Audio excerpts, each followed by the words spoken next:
네, 오늘 주택 공급 확대 방안과 전월세 안정화 방안 등을 담은 부동산 정책 토론회가 열렸습니다. 국민 여론을 듣는 첫 토론회였는데요. 어떤 내용들이 담겼는지 분석해 보겠습니다. 이 시간 함께해 주실 두 분입니다. 최진봉 성공회대 교수 그리고 이양재 변호사 모셨습니다. 어서 오세요. 안녕하세요. 반갑습니다. 자, 이재명 정부 부동산 정책을 일방적으로 발표하는 방식이 아니라 국민과 전문가가 좀 토론에 나눠서 정책을 만들어보자는 방식을 택했습니다. 아무래도 부동산 문제의 근본은 잡히지 않는 집값 문제겠죠. 네. 요즘 부동산 시장 어떤지부터 살펴보려고 하는데요. 서울과 수도권을 중심으로 매매, 임대 가격들이 좀 상승했다고요. 네, 맞습니다. 지금 말씀하신 대로예요. 그래서 좀 걱정이 많은 거죠. 사실은 집이 필요한 사람들에게 집을 좀 싼 가격에 구매할 수 있도록 구입할 수 있도록 하면 좋은데 그게 잘 안 되고 있는 상황이어서 공급이 좀 적은 상황이고요. 그다음에 이제 대출도 일정 부분 좀 제한이 되고 있는 상황이다 보니까 부동산 매매가 약간 좀 그 가격이 상승하는 쪽으로 바뀌고 있는 것 같다 이런 생각이 듭니다.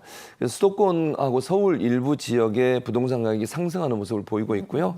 이게 이제 2022년 이후에 인허가와 착공이 감소했어요. 그러니까 공급이 좀 줄어들었죠.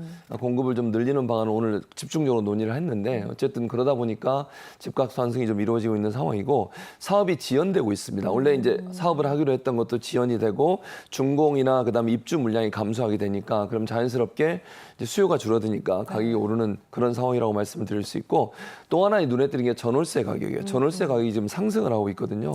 왜냐하면 매물이 지금 부족해요. 매물이 부족해서 여기도 지금 상승이 되고 있고 임대료가 상승할 수 있는 압박이 지금 계속 시장에 들어오고 있는 상황입니다. 그리고 다주택자 규제로 전세 매물이 감소하는 추세예요. 그러다 보니까 이제 전세로 들어가려고 하는 분들 입장에서는 가격이 올라가고 이러다 보니까 대출은 안 되고 이러니 들어갈 수 없는 상황이 되는 이런 문제가 발생하고 있는 상황이고요. 보니까 수도권 전세 매물 부족으로 전세 가격이 상승하고 대체적으로 월세로 바뀌는 경우가 많더라고요. 왜냐하면 이제 두 가지 이유인 것 같은데 첫째는 전세 보증금 마련이 부담이 되는 거예요. 그러니까 예전에는 좀 그 대출을 내서 전세 부담금을 마련했는데 대출이 좀 줄어들다 보니까 전세 부담을 마련이 어렵고 이러다 보니까 월세로 바꾸는 경우도 많고 또 임대하시는 분들도 전세보다는 월세로 바꿔서 이렇게 내놓는 매물을 내놓는 경우들이 많아서 그런 부분들 때문에 전체적으로 지금 상승 압박이 계속되고 있는 상황이라고 볼 수 있을 것 같습니다. 집값은 비싼데 전월세 가격도 계속해서 상승하는 상황이다라고 정리해 주셨습니다. 오늘 또 토론회는 이제 부동산 전문가의 발제로 문을 열었습니다. 세 가지 주제를 가지고 이야기를 나눴는데요. 어떤 내용이었을까요? 네, 부동산 정책은 숫자나 통계도 중요하지만 국민이 실제 생활에서 어떤 어려움을 겪고 있는지 직접 듣는 과정도 매우 중요하겠지요. 오늘 토론회에서는 크게 세 분야, 또 7가지 과제를 놓고 주거 안정에 관한 이야기를 나눴습니다. 먼저 줄어드는 주택 공급을 다시 늘리기 위해서 인허가부터 착공, 입주까지 이어지는 공급의 흐름을 되살려야 한다는 의견이 나왔습니다.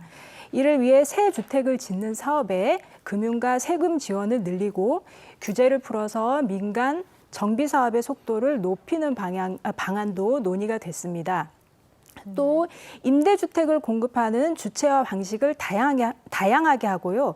민간의 공급만으로 부족한 부분은 공공 부분이 적극적으로 보완을 해서 들어가야 한다는 의견도 나왔습니다. 결국 주택을 더 많이 공급하는 데에 그치지 않고 전세와 월세로 사는 임차 가구의 부담까지 낮추는 것이 이번 토론회의 핵심이라고 할 수 있겠습니다. 네, 정부 오늘부터 이제 3일간 부처별 토론회를 진행을 합니다. 이제 오늘은 국토부 중심, 그리고 내일은 금융위원회, 그다음 16일은 재경부 중심으로, 그리고 23일에는 또 이재명 대통령이 주재하는 대토론회로 개최가 되는데요. 오늘의 쟁점은 공급 확대였습니다.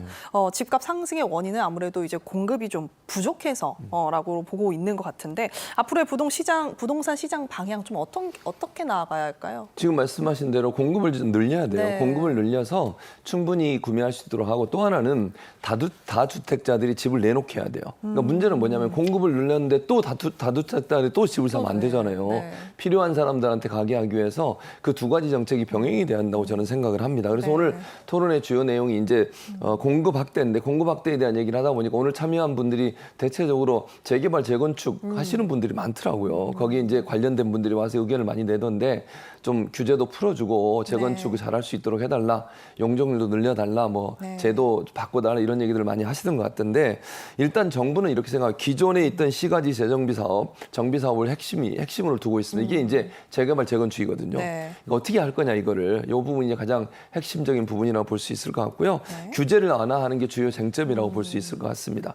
근데 그러다 보니까 공급성과 사업성이라는 두 가지의 이 사실은 상반된 개념이잖아요. 사업성은 돈을 많이 벌어야 되는 거잖아요. 집을 지어서. 그렇죠. 그다음에 이익이 많이 나야 되고 공공성이라고 하는 건 그럼에도 불구하고 집이라고 하는 공공재적 성격이 있으니까 싼 가격에 또 새로 삶을 시작하는 젊은 층에게 그런 공급이 잘 될 수 있도록 해야 되니까 가격을 너무 높게 하면 안 되는 경우예요. 그래서 정부가 이 부분을 어떻게 잘 조율할까요? 민간 사업자들이 어차피 들어와 사업을 해야 되잖아요. 모두 다 정부가 할 수 있는 건 아니에요. 공공이 공급하는 것도 있겠죠. 민간 사업자들 사이에 이 공공성과 사업성 사이의 균형을 잘 맞추는 게 얼마나 중요한가 하는 부분들 오늘 논의가 좀 됐고 그다음에 이제 공공 택지 공급이에요. 그러니까 땅이 없어서 못 짓는 거잖아요. 지금 몇 군데 정부가 공공 주택을 공급하려고 장소를 정해놓고 지금 개발하려고 준비하고 있는데 이런 부분들을 좀 더 신속하게 그리고 인프라가 구성돼 있는 곳이어야 돼요. 역세권이든 아니면 시내에서 가까운 곳이든 너무 동떨어져 신도시 개발해 놓으면 인프라가 없어가지고 사람들이 안 가잖아요. 입주를 안 하고. 그래서 그런 부분들도 좀 집중적으로 논의가 돼야 될 것 같고요. 그다음에 이제 공급 확대를 논의하면서 함께하는 게 빨리 그러면 지을 수 있느냐예요. 실행 가능성이 문제거든요.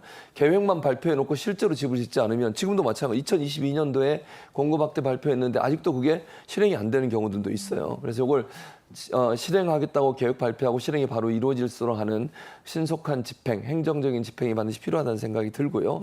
그다음에 이제 공공택지 사업의 속도를 높일 뿐만 아니라 민간 정비 사업도 추진하겠다고 했어요. 그래서 민간과 공공이 함께 협력해서 사업성도 어느 정도 보장하면서 공공성을 높일 수 있는 그런 주택 공급을 확대하겠다라고 하는 게 주요 내용이라고 볼 수 있겠습니다.